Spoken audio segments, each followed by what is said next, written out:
когда мы выпустили песню, каждый из вас герой, и, между прочим, эта песня очень даже оказалась прослушиваемой. Выпустили мы ее ко дню Героя Отечества, тоже вы можете послушать, если вы не слышали, и выпустили клип. Самый первый наш продакшн клип.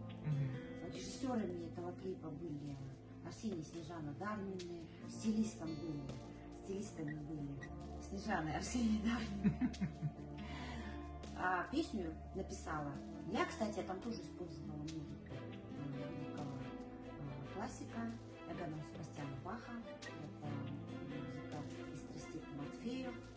И взято там 2 музыкальные строчки. Но вообще это был серьезный на самом деле наш проект. Я имею в виду саму эту песню и этот клип.